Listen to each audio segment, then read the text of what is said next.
अच्छा, एक बात बताइए, सुबह आंख खुलते ही सबसे पहली चीज क्या होती है जो हाथ में आती है? हम्म। और रात को सोने से ठीक पहले आखिरी चीज? मोबाइल। अगर जवाब मोबाइल फोन है तो आज की हमारी बातचीत सीधे आपके काम की है। हमारे पास जो सामग्री है वो इसी आदत की चीर-फाड़ करती है। कैसे एक काम की चीज हमारी जिंदगी पर कब्जा कर लेती है। हम्म। आज हम यही समझने की कोशिश करेंगे कि ये चक्कर है क्या, और ज्यादा जरूरी, इससे बाहर निकलने का रास्ता क्या है। और ये समझना जरूरी है कि इस बातचीत का मकसद मोबाइल को कोई विलन बनाना नहीं है। नहीं, बिल्कुल नहीं। जो मटेरियल हमारे पास है वो टेक्नोलॉजी का दुश्मन नहीं है। वो हमें एक आईना दिखाता है। वो कहता है कि समस्या फोन में नहीं बल्कि फोन के साथ हमारे रिश्ते में है। सही बात है। तो आज की बातचीत फोन फेंकने के बारे में नहीं बल्कि अपनी जिंदगी का कंट्रोल वापस अपने हाथ में लेने के बारे में है। चलिए तो फिर इसी रिश्ते को थोड़ा और समझते हैं। जो पहला सवाल ये सामग्री उठाती है वो बड़ा सीधा है। ये जरूरत है या लत बन चुकी है? हम्म। और सच कहूं, इसके जो लक्षण बताए गए हैं उनमें से कुछ देखकर तो मुझे थोड़ी घबराहट हुई। जैसे पहला ही है, बिना किसी वजह के बस आदत में फोन उठाकर स्क्रीन स्क्रॉल करना। हाँ। मैं तो दिन में कम से कम 50 बार ऐसा करता हूं। और यही सबसे बड़ा संकेत है। इसे अचेतन जांच या मतलब अनकॉन्शियस चेक कहते हैं। अच्छा। आप कुछ ढूंढ नहीं रहे होते, बस एक बेचैनी होती है जिसे शांत करने के लिए आप फोन उठाते हैं। आपका दिमाग एक शॉर्टकट बना लेता है। बोरियत महसूस हो, फोन उठाओ। धीरे धीरे ये आदत इतनी पक्की हो जाती है कि हमें पता भी नहीं चलता। और दूसरा लक्षण तो और भी आम है।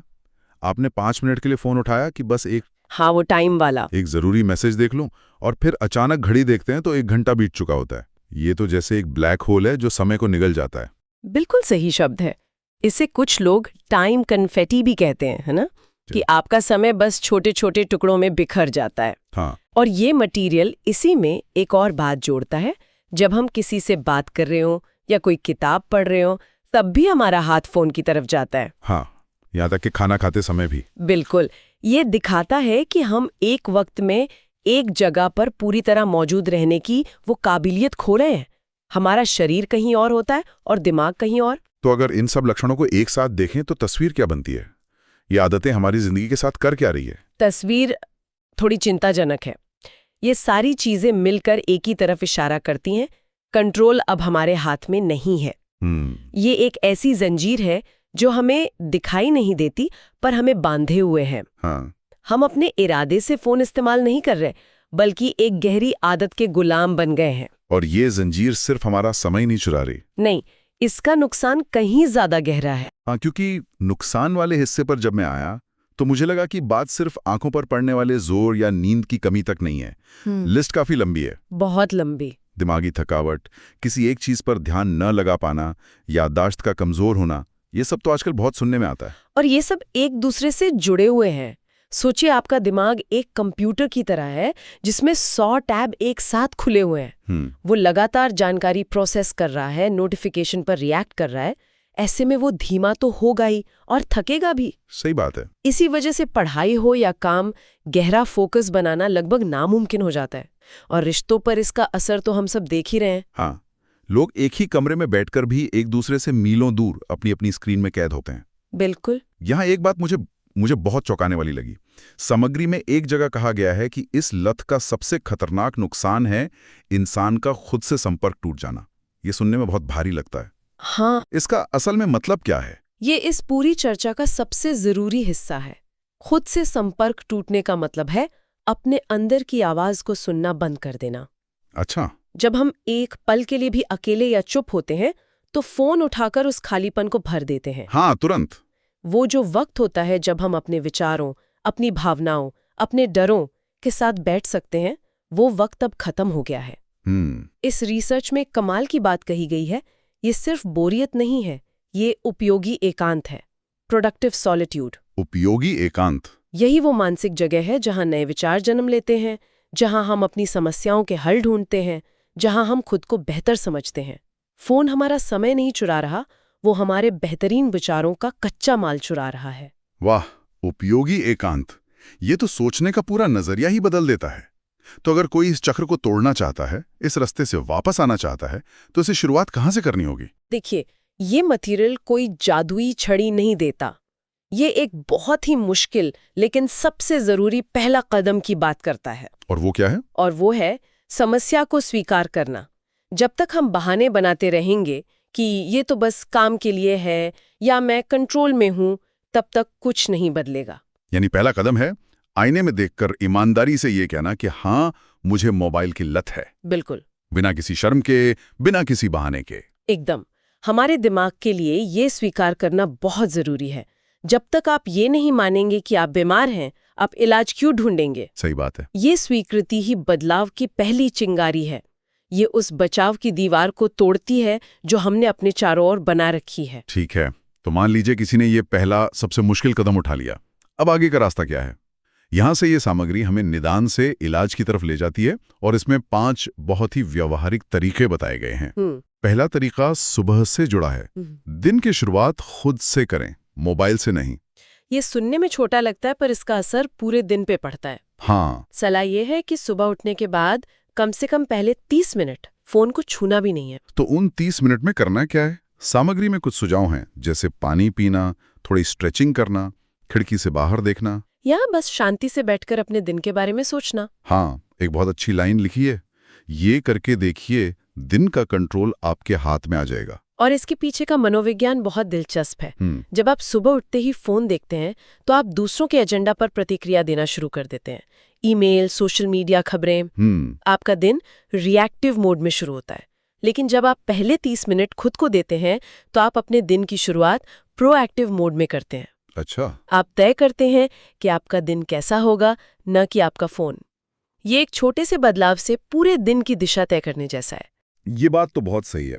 अब आते हैं दूसरे तरीके पर, जो डिजिटल दुनिया की सबसे बड़ी परेशानी से जुड़ा है, नोटिफिकेशंस। हाँ, सलाह है नोटिफिकेशंस को अपना मालिक न बनने दें, यानी ज्यादातर ऐप्स के नोटिफिकेशंस बंद कर दें। हाँ, और ये बहुत जरूरी है। हर नोटिफिकेशन, चाहे वो टिंग की आवाज हो या स्क्रीन का वाइब्रेशन, हमारे फोकस को तोड़ने वाला एक हमला है। हमला है, सही कहा। ये हमारा ध्यान उस काम से खींच लेता है जो हम कर रहे होते हैं। नोटिफिकेशन बंद करने का मतलब है कि आप तय करेंगे कि आपको कब फोन देखना है। फोन ये तय नहीं करेगा कि उसे कब आपका ध्यान खींचना है। लेकिन एक सवाल उठता है, आजकल काम ही ऐसा है कि आपको तुरंत जवाब देना पड़ता है। क्या ये मुमकिन है कि हम सारे नोटिफिकेशंस बंद कर दें? ये बहुत ही व्यावहारिक सवाल है। देखिए, यहाँ मकसद दुनिया से कट जाना नहीं है, मकसद है नियंत्रण वापस लेना। आप ये कर सकते हैं कि सिर्फ उन ऐप्स के नोटिफिकेशन चालू रखें जो वाकई जरूरी हैं, जैसे काम से जुड़े मैसेजिंग ऐप या कॉल्स। ओके। आप चाहें, ये काले और सफेद जैसा नहीं है, ये अपनी जरूरत के हिसाब से चीजों को ढालने के बारे में है। समझ गया। तो हमने डिजिटल रुकावटों को तो संभाल लिया, लेकिन उस भौतिक रुकावट का क्या, यानी फोन का हमारे सामने मेज पर पड़े रहना? हाँ, यहीं पे तीसरा तरीका आता है। फोन को नजरों से दूर रखें। कहा गया है कि जब आप काम कर रहे हो तो फोन को किसी दराज में या दूसरे कमरे में रख दें। इसके पीछे का तर्क एक लाइन में है, नजर से दूर, दिमाग से दूर। ये बहुत सरल लेकिन विज्ञान पर आधारित तरीका है। इसे एनवायरनमेंट डिजाइन या माहौल को बदलना कहते हैं। अच्छा, अगर फोन आपकी नजरों के सामने है तो उसे ना उठाने के लिए आपको अपनी इच्छा शक्ति का इस्तेमाल करना पड़ेगा, जो कि एक सीमित संसाधन है। हाँ, वो तो है। लेकिन अगर फोन दूसरे कमरे में है तो उसे उठाने के लिए आपको शारीरिक मेहनत करनी पड़ेगी। दिमाग हमेशा आसान रास्ता चुनता है। सही है। ये छोटी सी बाधा ही उस आदत के चक्र को तोड़ने के लिए काफी होती है। कमाल है। अब हम चौथे तरीके पर आते हैं और मुझे लगता है कि ये इस समस्या की जड़ पर चोट करता है। बिल्कुल।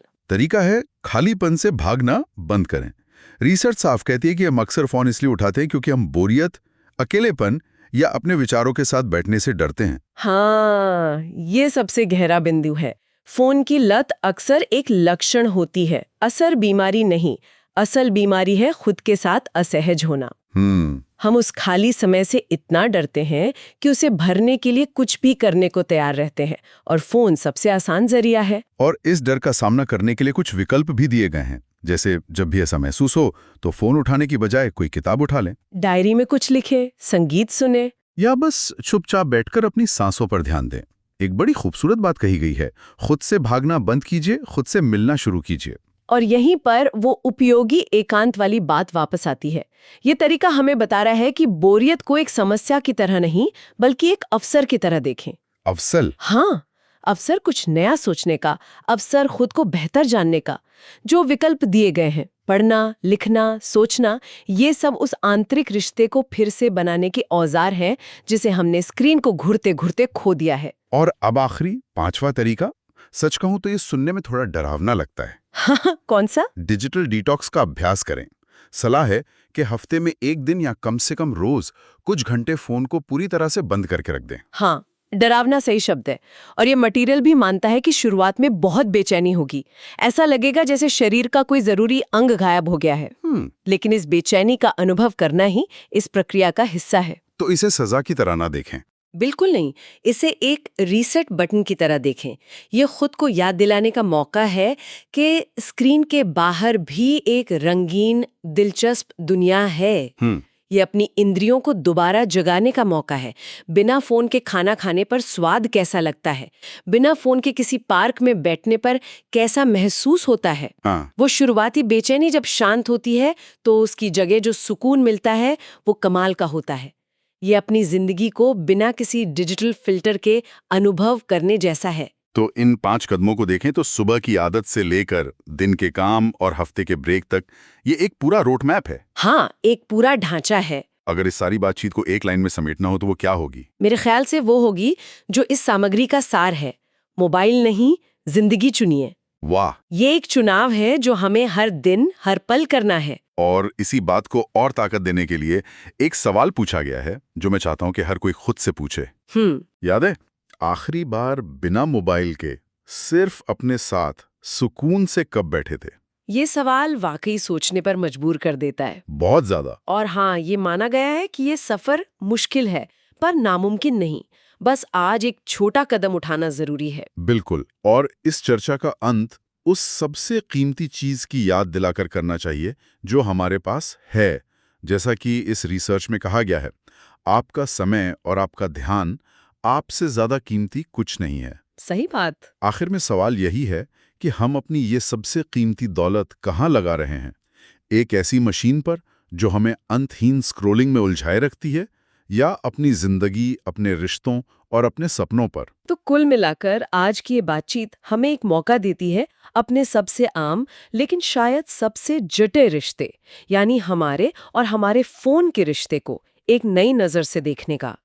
और जैसा कि हम हमेशा करते हैं, हम इस चर्चा को एक गहरे सवाल के साथ छोड़ना चाहेंगे जो सीधे आज की सामग्री से निकला है। जरूर। सामग्री हमें बताती है कि हम खालीपन से बचने के लिए मोबाइल उठाते हैं। तो सोचने वाली बात यह है, हमारे उस खालीपन में ऐसा क्या है जिससे हम इतना डरते हैं, और अगर हम उस डर का सामना करें तो क्या पा सकते हैं?